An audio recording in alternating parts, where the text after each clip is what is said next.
Kenapa dia tolak Kristus? Kenapa dia hendak membinasakan Kristus yang dilahirkan? Karena dia anggap kehadiran Kristus mengganggu dia. Mengganggu kenyamanannya. Mengganggu kekuasaannya. Mengganggu tahtanya. Mengganggu seluruh hidupnya. Itulah sebabnya habisi Yesus. Karena kehadiran Yesus hanya mengganggu. Dia memusuhi Yesus. Perhatikan sungguh-sungguh. Dia bangun bait Allah. Tapi dia memusuhi Yesus. Dia bangun rumah Tuhan. Tapi dia memusuhi Tuhannya. Itu berarti bahwa tidak semua orang yang bangun gereja sesungguhnya cinta Tuhan. Tidak. Ada orang yang bangun rumah Tuhan tapi benci Tuhan. Ada orang yang bekerja seperti bekerja untuk Tuhan. Tapi sebenarnya membenci Tuhan. Kalau Herodes kerja rumah Tuhan tapi tolak Yesus. Apakah tidak memungkinkan bahwa saudara juga seperti kerja untuk Tuhan, tapi sebenarnya tolak Yesus? Itu musuh kekristenan. Yesus datang ke dalam dunia, membangun sebuah kerajaan rohani. Dia bilang kepada Pilatus, kerajaanku bukan dari dunia ini. Kerajaanku seandainya dari dunia, pengikutku akan memberontak. Tapi kerajaanku bukan dari dunia ini. Yesus mendirikan kerajaan rohani. Kekuasaannya, kekuasaan rohani. Tapi Herodes yang salah sangka. Berpikir bahwa Yesus adalah ancaman bagi kerajaan politisnya. Membuat dia menolak Yesus. Pendeta Budi Asali pernah bercerita. Ada seorang petani yang punya anjing yang setia. Dia sangat sayang anjing.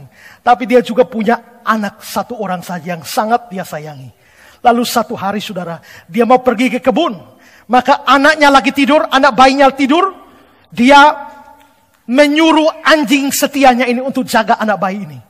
Dan saudara-saudara, begitu dia pulang dari ini, ternyata dia lihat ketemu anjing di muka rumah. Itu sudah mulutnya penuh dengan darah. Begitu mulutnya penuh dengan darah, dia berteriak histeris. Dia yakin bahwa anjing ini telah membunuh anaknya, memakan anaknya. Maka dia langsung mengambil linggis besi gali dan dia pukul anjingnya sampai mati. Dan anjing itu mati. Setelah anjing itu mati, dia segera lari ke kamar untuk lihat anaknya. Ternyata dia sampai di kamar, dia lihat anaknya lagi baik-baik. Tapi seekor ular besar sudah mati di samping anak itu. Rupanya ada ular mengancam anak itu. Tapi anjing kesayangan itu membunuh ular itu. Sehingga mulutnya berdarah. Tapi dia justru membunuh anjingnya itu. Mengapa dia sampai bunuh anjingnya? Karena dia salah sangka kepada anjingnya. Begitu juga banyak orang menolak Kristus. Banyak orang tidak suka. Banyak orang tidak mau terima Kristus. Karena merasa salah sangka pada Kristus. Kehadiran Kristus yang menyelamatkan dianggap sebagai mengganggu hidup mereka. Lalu Pendeta Budi Asali mengatakan kata-kata ini. Ada macam-macam cara melalui mana saudara bisa merasakan Yesus sebagai gangguan. Misalnya, mungkin agama saudara bertentangan dengan Yesus. Dan karena itu saudara menganggap Yesus sebagai gangguan. Mungkin saudara merasa Yesus mengganggu kenikmatan hidup saudara. Karena Yesus melarang berzina.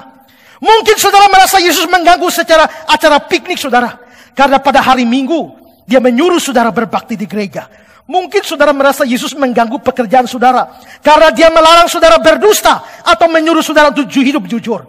Mungkin saudara merasa Yesus mengganggu pelajaran sekolah saudara. Karena dia melarang saudara tidak jujur pada waktu ulangan atau ujian. Mungkin saudara merasa Yesus mengganggu saudara dalam persoalan pacaran. Karena dia melarang saudara pacaran dengan orang yang tidak seiman. Adakah di sini? Mungkin saudara merasa Yesus mengganggu hidup keluarga saudara. Karena keluarga saudara selalu aktif di gereja. Sehingga menyebabkan saudara kesepian. Itu membuat saudara merasa terganggu. Dan semua gangguan ini lalu membuat saudara menolak Yesus. Kalau ya, saudara tidak beda dengan Herodes. Karena itu, Charles Haddon Spurgeon memberikan sebuah kata-kata yang bagus sekali. Spurgeon mengatakan begini. Orang-orang Majus itu membawa kabar terbaik yang pernah diceritakan. Injil itu kabar baik. Kami cari raja yang baru lahir. Orang Majus membawa kabar terbaik yang pernah diceritakan. Tapi itu mengganggu orang-orang. Mengganggu Herodes. Apakah Injil mengganggu engkau, temanku? Kalau memang Injil mengganggu engkau, maka aku khawatir engkau pasti dari sanak keluarga Herodes. Merupakan sesuatu pertanda yang buruk tentang hati seseorang. Pada waktu apa yang adalah kebaikan semua orang menjadi satu gangguan bagi dia. Kristus datang, itu untuk kebaikan dunia ini. Tapi jikalau kehadirannya mengganggu saudara, itu satu pertanda yang buruk.